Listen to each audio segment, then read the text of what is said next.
származunk jászok. Honnan eredeztethetjük ezt a népcsoportot? Hát én attól félek, hogy ez a rövid műsoridőre nem alkalmas, de ha egész röviden szeretném ezt az egészet elmagyarázni, úgyhogy mindenki megértse, akkor vissza kell menni az úgynevezett szkíta kérdésig, amelynek a lényege abból áll, hogy a görög történetírók és földrajzírók leírták azt a területet, amely a Fekete-tengertől egészen a Kászpi-Aral térségig terjedt, és ezt európai Szkítiának nevezzük, és van egy másik Szkítia, amelyik az Aral térségtől az Altáig, tehát a mai Mongólia, Oroszország, Kazaksztán és Kína között terül el. Ezt a területet pedig ázsiai Szkítiának hívjuk, és a magyar őstörténetet és általában a jászok történetét is erre a területre lehet tenni, mert Anonymus Kézai és a többi történetűr azt írták, hogy a magyarok Szkítiából jöttek. De hogy mit értünk Szkítia alatt, az csak körülbelül egy órás előadás alatt lehetne tisztázni, és ennek a kérdésnek az egyik kulcsa a jászok miben léte és ide kerülése. A jászokat iráni népnek mondják, és ezt arra tudjuk alapítani, hogy a görög források és a római történetírók szerint létezett egy Masszagéta törzsszövetség a mai Araltó környékén. Ez most Kazaksztán és Üzbegisztán területén van, és a Masszagétáktól, illetve a szarmatáktól, mert ez szinte ugyanaz a nép, nyugatra eső területen laktak az alánok, és ezeknek az alánoknak a leszármazottai a mostani jászok. Ennek a régiónak a története dióhéjban a következő. Tehát azt mondhatjuk, hogy a szkíták és szarmaták és alánok az nem pont ugyanaz a nép, és az sem bizonyos, hogy ezek embertanilag is, tehát biológiailag is összefüggtek, de összeköthette őket a harcmodor, a temetkezés, a vallási képzetek, a napnak a tisztelete, az arctakarós szemlemezes temetkezés és sok más egyéb. Na most ennek a régiónak, ahol a szarmaták és alánok éltek, az lett a végzete, hogy megjelentek a 4. század második felében a hunok, és ők elsodorták az itt élő iráninak mondott népeket, és az alánoknak, tehát a jászok közvetlen elődeinek pedig az lett a sorsa, hogy két részre oszlottak.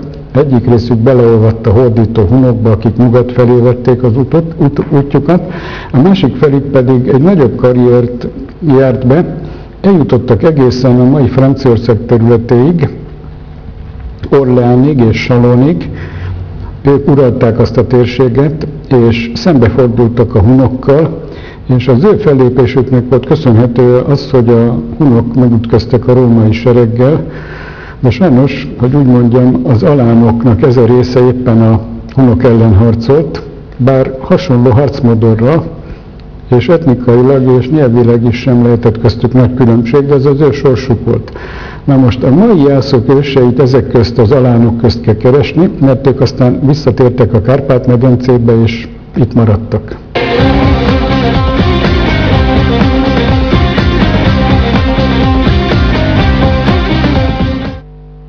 Ez a visszatérés, ez mikorra datálható, hogy ők visszatértek és itt maradtak? Hát akkor itt voltak-e már a 543 után biztosra, Krisztus után természetesen, tehát a 7.-8. században valószínűleg már megérték a magyar honfoglalást, amelyik ugye egy évvel előbb volt, mint amit ünnepelni szoktunk. Hát ez szögesen akkor ellentéte annak a gondolatmenetnek, amit manapság ugye általában tanítanak, hogy a jászok, hunok később érkeztek. Na várjunk csak egy pillanatra, volt a jászoknak egy másik része, de az sem később érkezett, mert ez a másik rész beleolvadt a hunokba. A hunok részeivé váltak, és részét képezhették annak az avar tömegnek is, amelyik azután itt megtalálható volt a Kárpát-medencében, és ezek töredékei megérték a honfoglalást, és beleolvadtak a honfoglaló magyarokba. Tehát a jászok két hullámban képezik részét a most itt élő magyarságnak, de ez ugyanaz az iráni népesség. Ez alatt azt értjük, hogy iráni nyelvet beszéltek, ami egy indoeurópai nyelv, tehát olyan, mint perzsa, a német vagy a svéd, ezek mind indoeurópai népek. Tehát így lehetne az ő történetüket röviden, közérthetően elmondani, de ez tele van ütközetekkel, veszteségekkel, mindenféle kalandos dologgal. Azt kell mondani, hogy a jászok a saját nyelvüket feladták. Első említésük valószínűleg a 13. századból van, tehát azóta van ez a név is. De összetartotta őket a közös származás tudata, tehát etnosznak, tehát az etnikum az azt jelenti, hogy van egy közös tudat, egy közös származás tudat, egy nyelv, amit ugyan feladtak, de a 13. századig egészen biztosan éltek ennek a nyomai az ő nyelvükben. Van egy közös vallási képzet, tehát a napnak a tisztelete. A jászoknál volt egy olyan gyönyörű szokás, hogy tisztelték a kenyeret, és a kenyeret szétosztották az idősebbek a fiataloknak. Szent állatok volt a szarvas, tehát ez a szarvas, ami a magyar csodaszarvas, tulajdonképpen egy közös kincse eurázsiai régiónak, tehát az összes eurázsiai sztyeppei nép, a hunok, pártusok, avarok, magyarok, ezek mind tisztelték a szarvast.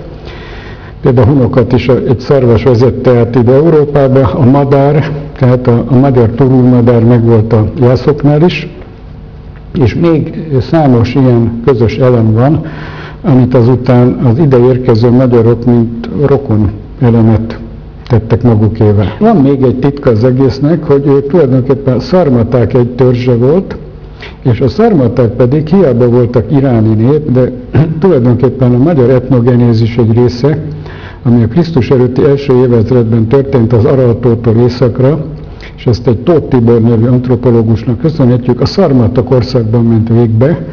Tehát a szarmaták és magyarok közt volt egy együttélés és egy közös etnikai múlt. Tehát az iráninak mondott jászok embertanilag, tehát biológiai értelemben nem különböznek sokban a magyarok őseitől. Tehát azt lehet mondani, hogy ők is a magyarok őseinek a rokonai.